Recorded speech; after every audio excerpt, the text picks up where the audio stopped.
Hello, everyone. I want to start off with a quick scenario. So, if you can just imagine that you just stepped into a new leadership role, but you want to make a first strong impression, and one of your team members is underperforming. Do you give feedback right away, or do you wait until you've established some trust? And this is exactly the challenge that Marissa Fernandez explores in her Harvard Business Review article, which is four strategies to help new leaders give feedback.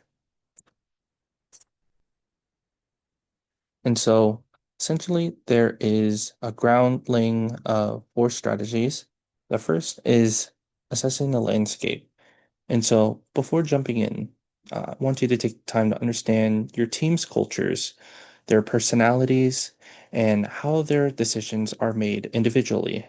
This is how feedback can work when it fits the environment. Second is fast track trust. This encourages leaders to be open about their strengths and weaknesses, and this is the kind of honesty that builds upon credibility and psychological safety. This makes people feel more open to feedback later on. Third is understand your team members' aspirations. When you know what motivates someone, you can frame feedback as a way to help them grow towards their goals, and not just as criticism. The fourth is set aside ego. Leaders shouldn't give feedback to prove that they're an authority. Rather, they should give it to help others succeed. And finally, create a culture of continuous feedback. Do not wait for performance reviews or major issues. And essentially, feedback should be the part of daily conversations, so it feels natural and supportive instead of intimidating or scary. And to me, this was the biggest of all feedback, to feel less about judgment and more about connection. This is a leadership tool for learning and not seen as a weapon for control. So there was a few course connections.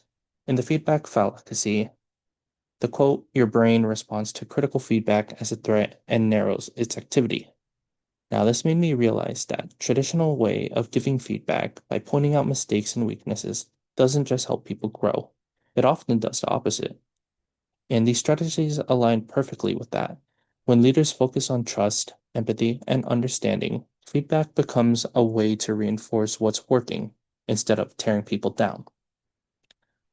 This is what feedback should truly mean, helping others see their strengths clearly enough to build on them.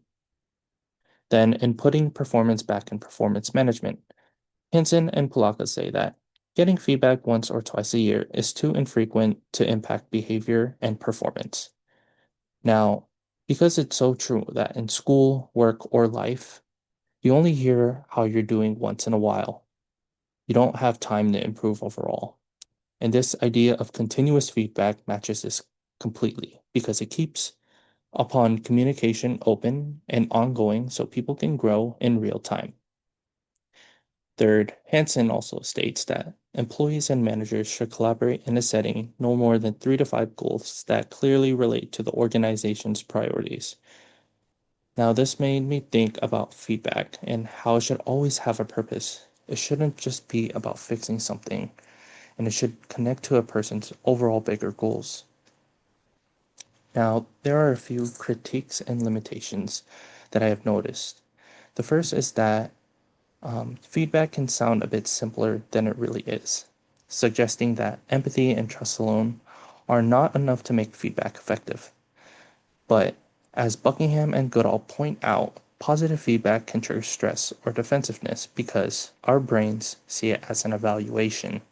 So it's not just about being kind to another, it's also about understanding how people process feedback emotionally and mentally. The second limitation is that Fernandez focuses mostly on the individual leader. She doesn't really talk about the role the organization plays in creating a feedback culture. And so, Hansen and Poulakos reminded us that effective feedback depends on systems and habits. And this is something that has to be built in a way for a team that functions every day. This gives a strong personal leadership advice, and it could even be stronger if it connected individual habits with the environment. So there's a few recommendations with SMART goals. The first is hold one-on-one meetings within the first 30 days. So specific, within the first 30 days in new leadership role, you want to schedule 30-minute meetings with all direct reports. And to measure this, we have 100% of team members to learn their goals, motivations, and feedback preferences. This is achieved through dedicating 2 hours per week to these sessions, and it's relevant because author Fernandez assessed the landscape and fast-track trust strategies are found by building credibility and psychological safety early. This is all time-bound by completing initial meetings by the end of your first month. And the second recommendation is give monthly strengths based on feedback. So take a few minutes each month to point out something specific that a team member did well, and people will learn how to grow faster and feel seen and valued for their strengths. So that would be the second recommendation.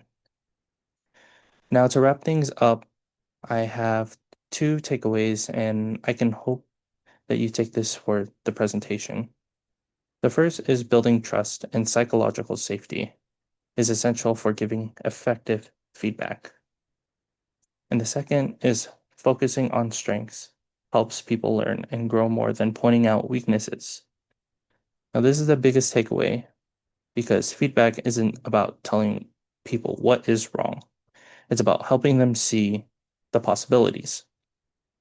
And so I have some reflection questions that I'd like to ask you as I close, and I'd love for you to think about them and respond to these questions. What's one piece of advice you've received that truly helped you grow as a student or professional? And second, how can leaders overall create an environment where feedback is supportive rather than intimidating? Thank you so much for listening.